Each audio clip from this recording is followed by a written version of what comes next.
여러분 안녕히 주무셨습니까? 우리가 잠든 사이 어떤 일이 있었을까요? 저희 굿모닝 글로벌과 함께 챙겨보시죠. 미국 증시 마감까지 얼마 남지 않았는데요. 미국 증시는 이날도 하락으로 마감을 하게 될 것 같습니다. 자, 이번에도 이유가 크게 다르진 않은데 지정학적 리스크로 인한 원자재 가격의 급등이 미국 시장의 하락을 이끌고 있습니다. 러시아가 우크라이나 수도의 침공이 임박했다는 소식이 전해지고 있고요. 이 때문에 유가가 $100 넘어서 큰 폭의 급등을 보여주고 있습니다. 유가뿐만 아니라 다른 원자재 가격도 동반 급등하는 현상이 나타나고 있는데 러시아와 우크라이나에는 대규모 곡창지대가 참 많습니다. 그러다 보니까 러시아와 우크라이나에서 공급하는 전 세계에 공급하는 밀과 옥수수 이런 것들의 물량도 상당한데요. 자, 그러다 보니까 옥수수와 밀 가격도 급등하는 현상이 나타나고 있습니다. 이런 것들이 시장 하락을 이끌고 있는 분위기고 다만 파월 의장은 이번 주에 상원과 하원에 출석을 해서 연설을 하게 됩니다. 과연 인플레이션과 지정학적 리스크 때문에 시장에 불안정성이 나타난 것을 어떻게 안정화시켜줄지 파월의 입에도 시장은 주목을 하고 있습니다. 자, 전반적인 시장 분위기는 이렇고요. 마감 분위기는 어떤지 지금부터 하나씩 살펴보겠습니다. 전체린 앵커입니다. 네, 미국 증시는 3월의 첫 거래일을 보내고 있습니다. 이제 장 마감을 3분가량 앞두고 있는데요. 이 시각 현재 시장 상황 체크해 보겠습니다. 오늘 다우지수의 일종 차트를 가지고 왔습니다. 보시다시피 이렇게 개장 직후부터 쭉 미끄러지는 흐름으로 진행이 되고 있고요. S&P 500 지수와 나스닥 지수도 마찬가지의 흐름으로 진행이 되고 있습니다. 오늘 시장이 하락하는 이유를 크게 두 가지로 보고 있습니다. 일단은 역시나 러시아의 침공 현황 계속해서 주목을 하고 있고요. 두 번째가 바로 유가의 급등이 되겠습니다. 첫 번째로 러시아의 침공 상황부터 보겠습니다. 미국의 위성업체인 막사 테크놀로지가 업데이트하고 있는 위성 사진을 한 가지 가지고 왔습니다. 이 수도 키예프로 향하는 대규모 지상군의 모습이 담겨 있는 사진인데요. 약 65km가량의 행렬이라고 합니다. 이런 상황 속에서 우크라이나 제2도시인 하르키우의 민간 포격까지 발생했다고 합니다. 그러다 보니까 이제 러시아가 대규모 공세에 나설 수 있겠다는 위기감이 시장에는 부담으로 작용하고 있습니다. 이렇게 지정학적 긴장이 고조되고 있다 보니까 자연스럽게 오늘 시장 하락의 두 번째 원인인 국제 유가 상승이 나타나고 있는 건데요. 사실 유가뿐만 아니라 원자재 시장이 전반적으로 들썩이고 있어서 이 등락률 그림을 가지고 왔습니다. 초록색이 더 쨍하고 밝을수록 강하게 상승했다라는 의미가 되겠는데요. 여기에 이 첫 번째 줄이 에너지 가격을 나타내고 있습니다. 그중에서도 가장 좌측에 위치해 있는 WTI 가격 그리고 브렌트유 4월물 가격이 이 둘 다 모두 8% 안팎의 급등세를 기록하고 있습니다. WTI 가격도 약 3시간 전쯤 $105 선을 장중에 돌파하는 그런 흐름을 보여주기도 했었는데요. 러시아의 침공으로 인해서 에너지 수급에 대한 불안이 커진 데다가 이란의 핵 합의가 막판 협상에 난항을 겪고 있다라는 부분 역시도 유가 상승을 더욱 부추기고 있다라는 해석이 되겠습니다. 자, 둘째 줄에 위치해 있는 소프트 원자재 가격의 경우에도 면화, 목재, 설탕 할 것 없이 모두 2에서 3% 가격의 상승세를 나타내고 있고요. 그리고 무엇보다도 마지막 줄에 이 곡물 가격이 심상치가 않습니다. 대두라든지 옥수수 그리고 밀 가격이 위치해 있는데요. 특히나 밀 가격이 지금 5.3% 정도의 급등세를 기록하면서 2008년 이래 14년 만에 최고치 수준으로 솟아올랐습니다. 이 곡물 한 단위를 1뷰셀로 저희가 부르는데 우리가 이해하기 쉬운 단위로는 36리터가 되겠습니다. 이 1부셀당 984센트까지 올라와 있는 모습 확인이 되고 있습니다. 러시아가 미래 최대 수출국이고 또 우크라이나는 전 세계 4대 수출국 중 하나이다 보니까 역시나 공급 제약에 대한 우려가 이렇게 원자재 시장에 그대로 반영되고 있다라고 이해를 해보시면 되겠습니다. 이렇게 미국 시장 장 마감 직전 시장 분위기 확인해봤습니다.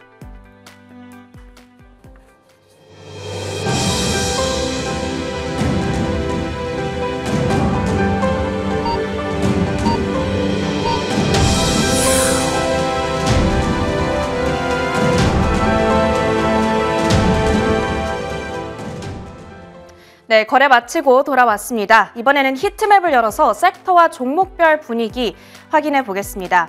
자, 오늘 장에서 크게 눈에 띄게 좀 하락하고 있는 쪽이 바로 좌측 아래에 위치해 있는 금융주가 되겠습니다. 안전자산으로 분류되는 국채로 수요가 좀 몰리다 보니까 국채 수익률, 10년물 금리는 하락을 하게 되고요. 은행들의 이익을 훼손할 거라는 우려로 번지면서 은행주들 약세를 나타내고 있습니다. 그런가 하면 또 한편으로는 각국에서 꺼내들고 있는 대러 금융 제재 조치가 악영향을 미칠 거다라는 우려 역시도 나오고 있는 상황입니다. 그러다 보니까 JP모건이 4%, 뱅크 오브 아메리카 역시도 4% 가까운 낙폭, 또 웰스파고가 5.7% 낙폭을 기록하면서 금융섹터 전반으로 3에서 4% 정도의 이 하락세가 눈에 띄고 있습니다. 그 밖에 바로 위에 위치한 기술 섹터에서는 위쪽에 반도체 섹터의 하락세가 심상치 않습니다. 엔비디아가 4%, 그리고 퀄컴 역시도 4% 정도의 급락세로 오늘 진행이 됐는데요.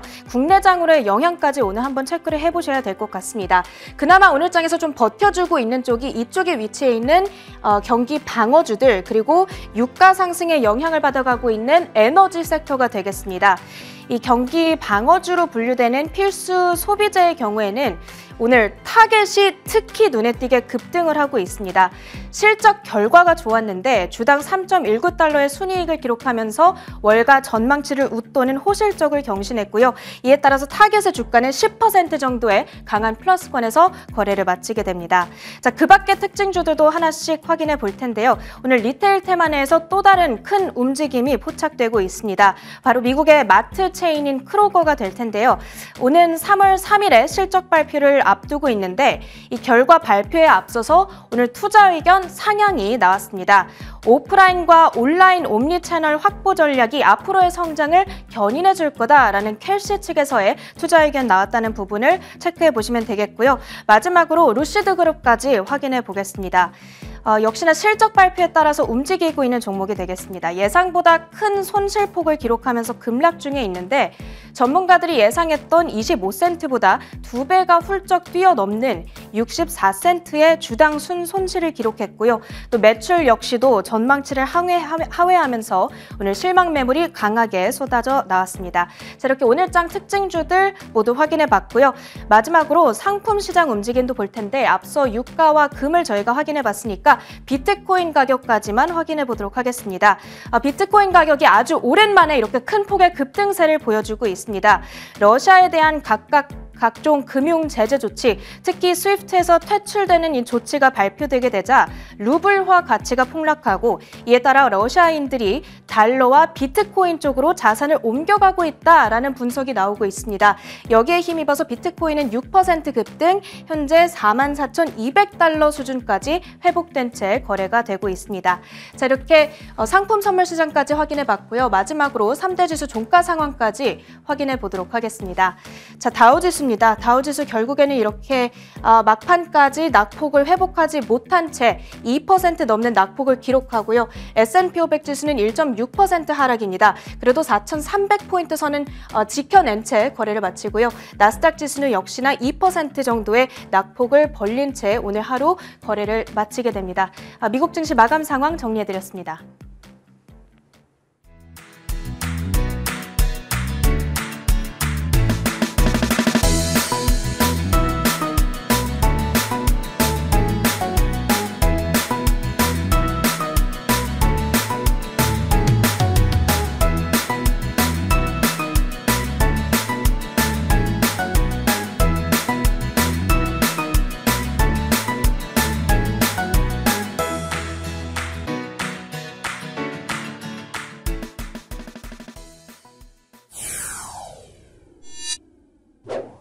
지난 밤 사이 미국 시장에서 떠올랐던 여러 가지 이슈 확인해 보겠습니다. 애프터마켓이고요. 오늘도 신한금융투자 WM 리서치부 최진석 팀장 함께하겠습니다. 어서 오세요. 안녕하십니까? 네, 안녕하세요. 자, 먼저 첫 번째 키워드부터 열어봐야 되겠죠? 첫 번째 키워드 공개합니다. 자, 첫 번째 키워드는 바로 이겁니다. 새로운 안식처 비트코인이라는 물음표를 또 써주셨어요. 비트코인 가격이 급등했는데 이게 뭐 새로운 안식처로 아직은 인식되고 있지 않은 건가요? 아니면은 이제 새로운 안식처로 인식이 되는 건가? 뭐 네. 이런 좀 의문을 한번 던져봤는데요.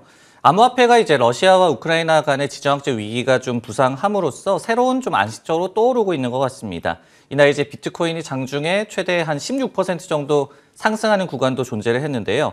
여기에 이제 이더리움도 상승권에서 움직였습니다. 지난주에 위험자산 전반과 동반 하락했던 것과는 좀 상반된 움직임이고요. 그리고 이제 대러시아 제재가 강화되는 움직임 속에서 암호화폐 시장이 좀 랠리를 펼치고 있습니다. 이유는 한 3가지 정도로 생각을 해볼 수가 있을 것 같습니다. 첫 번째로 암호화폐가 제재의 우회로로 좀 인식되고 있다는 그런 해석인데요. 미국이 이제 러시아 중앙은행을 중심으로 한 어떤 뱅킹 시스템에 좀 제재를 때리고 있죠.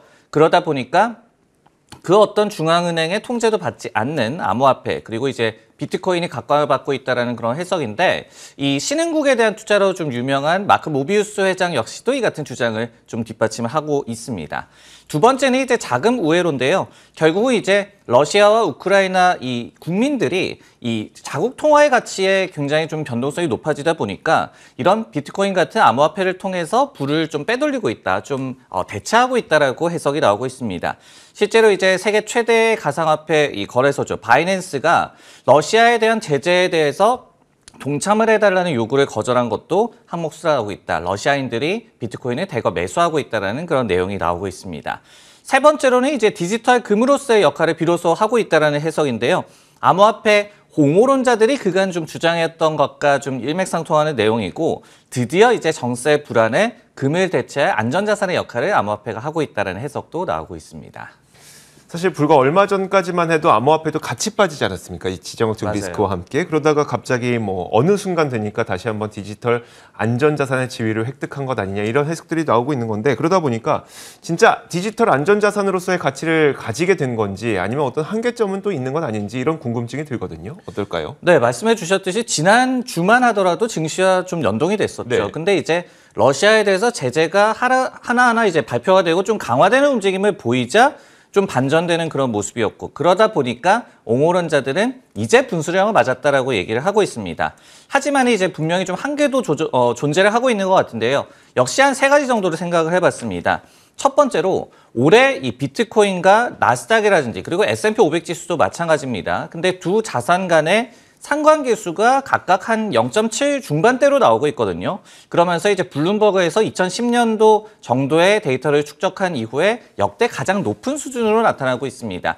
증시와 뭐 거의 같이 움직인다라고 보시면 되는 것 같죠. 그렇기 때문에 이 상관성이 낮은 증시와 그러니까 연관성이 낮은 대체 자산으로서의 매력이 과연 좀 입증이 되었느냐, 이런 의문은 좀 남아있는 것 같고요. 두 번째로 이제 제재의 우회 수단이다라는 그런 주장에 대해서도 수요에 비해서 공급이 좀 부족하지 않냐라는 지적도 있습니다. 예를 들어서 이제 CNBC에서 인용을 한 TRM 랩스라는 기관에서는 수요를 충족할 만한 유동성이 암호화폐 시장에는 존재하지 않다라고 지적을 하고 있습니다. 세 번째로 작년 11월 이 고점 대비해서 암호화폐 시장에서도 시가총액이 1조 달러 정도 빠져나갔거든요. 즉 우리가 미 연준의 빠른 긴축 스트레스를 받는 동안 암호화폐 시장도 똑같이 좀 스트레스를 받았었는데, 앞으로 이제 긴축 사이클이 예상되는 상황에서 어쨌든 간에 이제 코인 투자도 유동성이 많이 풀렸기 때문에 좀 붐을 일으켰던 거잖아요. 네. 그러다 보니까 여기에서 자유로울 수 있겠느냐, 이런 좀 의문은 아직까지 좀 남고 있는 것 같습니다. 알겠습니다. 자, 저는 이게 가장 그 인상 깊네요. 비트코인과 나스닥 S&P 500 지수의 상관계수가 0.7%다. 거의 시장과 비슷하게 움직이는 그런 모습을 보였다는 게 통계적 자료라는 게 전 참 마음에 와닿습니다. 자, 이렇게 첫 번째 키워드 살펴봤고요. 이어서 두 번째 키워드 보겠습니다. 두 번째 키워드는 바로 이겁니다. 원자재의 일제히 급등세인데요. 지난 밤 사이에는 유가뿐만 아니라 밀, 옥수수 같은 이 곡물 가격도 크게 올랐습니다. 장중 한때 거래가 중단되는 일도 있었는데, 자, 어떤 일이 있었는지 한번 살펴보도록 하겠습니다. 러시아가 우크라이나 수도인 키이우까지 침공하려고 하면서 WTI의 유가가 2014년 6월 이후 7년 만에 최고치를 기록했습니다. 팬데믹에서 벗어나면서 경제 정상화로 가는 과정에서 안 그래도 원유의 수요가 굉장히 많은 상태인데, 여기에서 러시아로부터 공급되는 원유 수급마저 차질이 발생할 것이라는 우려가 유가를 급등시켰다는 분석인데요. 이 때문에 국제에너지기구 IEA는 원유 공급 우려를 완화시키기 위해서 전 세계 원유 재고 중 6천만 배럴의 석유를 방출하기로 결정했습니다. 미국 백악관도 가만히 있을 수는 없죠. 원유 에너지 수급의 안정을 위해서 3천만 배럴의 원유를 방출하기로 결정을 했고요. 자, 자, 그렇다면 이게 어느 정도 규모냐? 6천만 배럴이라고 하는 것들은 이 회원국들의 비상 재고 물량이 약 15억 배럴 정도가 된다고 하는데요. 여기에서 약 4% 정도에 해당하는 규모입니다. 절대 적지 않은 물량이죠. 이렇게 대규모 비축 물량을 푼다고 했음에도 불구하고 유가는 급등했는데 그 이유에 대해서 선물시장 전문가는 물량이 부족하다고 평가했습니다. 미즈호 증권에서는 6천만 배럴은 러시아의 공급 손실을 흡수하기에는 충분하지 않다고 설명을 했고요. 자, 이런 가운데 오펙 플러스 국가들이 이번 주에 만나서 4월 생산량을 논의할 예정인데 과연 정말 유가가 안정될지 지켜봐야 될 것 같습니다. 자, 원유뿐만 아니라 러시아와 우크라이나에는 평원이 많아서 대규모 곡창지대가 많거든요. 자, 그러다 보니까 밀과 옥수수 등 주요 공급 지역이기도 합니다. 그러다 보니 밀 가격도 급등을 했는데 국제 밀 가격은 2008년 이후 14년 만에 최고치를 기록했고요. 이유는 러시아가 전 세계에서 가장 큰 밀 수출국이기 때문인데요. 뱅크 오브 아메리카에 따르면 국제 밀 무역 가운데 17%가 러시아에서 발생을 하고 12%가 우크라이나에서 나온다고 합니다. 그만큼 밀에 대한 수급 불안 우려가 밀 가격을 급등시키고 있는 것뿐만 아니라 옥수수 선물도 지난 5월 이후 최고치를 기록할 만큼 원자재 가격이 일제히 급등하는 현상이 현재 나타나고 있습니다. 자, 원자재 가격이 급등을 하다 보니까 이게 시장 불안 요인으로 다시 한번 떠오르고 있는데 이게 시장에 미칠 영향은 어떻게 될까요? 네, 이제 세계 최대 원유 트레이딩 업체 바이톨 그룹이라는 그런 기관이 있습니다. 근데 이제 지난달 말쯤에 그러니까 이 러시아가 우크라이나 침공하기도 전에 이 향후에 이 유가 배럴당 100달러가 6에서 9개월 정도 지속이 될 것이다. prolonged 100달러 이상 이렇게 얘기를 했거든요. 그만큼 이제 애초에도 공급이 좀 부족하고 수요가 굉장히 빠르게 반등하고 있는 그런 상황이었다. 그렇기 때문에 이번에 지정할 리스크는 굉장히 거기에 좀 불을 지핀 격이다. 이렇게 좀 해석을 하면 될 것 같고 뭐 JP모건이나 골드만삭스도 모두 다 좀 동의하는 내용입니다. 골드만삭스도 이제 애초에 어떻게 표현했냐면은 we are out of everything. 그러니까 원자재의 경우에는 모든 게 지금 부족하다라고 또 얘기를 하고 있는 그런 상황입니다. 원자재 가격 급등은 이제 당연히 뭐 인플레이션 심화 그리고 실물 경제에 대한 타격이 좀 불가피해 보이는 그런 상황으로 해석이 되고요. 반면에 이제 시장에서 원자재 가격 이 급등에 직접적으로 좀 수혜를 받는 업종은 좀 각광받을 수밖에 없는 그런 상황. JP모건도 뭐 위너와 루저를 이번 지정학적 리스크와 관련해서 꼽아봤을 때도 관련된 기업들을 좀 유망하게 꼽은 바가 있었습니다. 여기에 더해서 무디스 같은 경우에는 원유라든지 천연가스 가격의 상승이 에너지 수입국에 악영향을 끼칠 것이다라고 경고를 한 바가 있었어요. 즉 글로벌 경제 측면에서의 영향도 저희가 좀 고려를 해봐야 될 것 같습니다. 알겠습니다. 원자재 가격 급등이 이제 물가 상승과 그리고 글로벌 경기 펀더멘털에도 좀 영향을 미칠 수가 있다 보니까 이런 것들이 이제는 다시 한번 수면 위로 오르고 있습니다. 자, 다음 키워드 보겠습니다. 다음 키워드는 바로 이겁니다. 카운트다운 시작이라면서 넷플릭스의 그림이 보이는데 어떤 내용일까요? 네, 또 한 번의 좀 카운트다운이 시작이 된 것 같은데요. 어떤 얘기냐면은 또 하나의 이제 마블 시리즈가 넷플릭스를 떠나서 디즈니 플러스로 이동을 한다. 그 기한이 이제 다가오고 있다라는 말씀을 드립니다. 이날 이제 디즈니 발표에 따르면요. 데어데빌이라든지 제시카 존스 등의 7개 넷플릭스 TV 타이틀이 3월 16일부터 이제 디즈니 플러스에서 시청이 가능하다라고 하는데요. 지난달에 이 넷플릭스의 가입자를 상대로 한 공지가 좀 유출된 바가 있었는데 그 내용이 이들 시리즈가 3월 1일까지만 서비스가 가능하다라는 그런 내용이었습니다. 즉 이제는 넷플릭스에서 끊겨서 디즈니 플러스로 3월 16일에 이제 이동을 한다라고 해석을 하시면 될 것 같습니다. 참고로 이제 해당 시리즈는 지난 2015년에서 2019년 사이에 출시된 그런 시리즈예요. 즉 디즈니 플러스가 출시 계획을 좀 밝히기 전에 디즈니 플러스가 나오기 전에 다 제작된 그런 시리즈물입니다. 그럼에도 불구하고 계약상의 그런 문제로 판권이 이번에 종료되게 됐고 넷플릭스에서 디즈니 플러스로 방영권이 넘어가게 됐습니다. 마블 영화는 사실 이제 넷플릭스에서 아예 볼 수 없고요. 근데 맞아요. 이제 TV 시리즈마저도 이젠 디즈니 플러스로 넘어간다는 건데 그렇다면 이제 디즈니 플러스에게 좀 좋은 것이냐, 그러니까 디즈니에게 좋은 것이냐, 최근 디즈니에 제시된 투자 의견들은 어떨까요?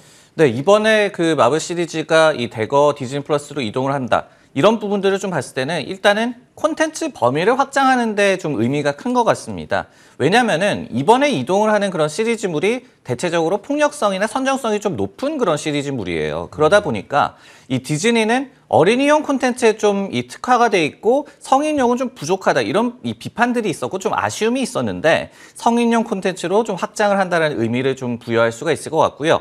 실제로 이제 디즈니에서 이번에 콘텐츠 이동과 함께 현재 이 보호자 시청 지도 그런 가이드라인 같은 경우에도 업데이트를 할 것이다라고 공지를 하기도 했습니다.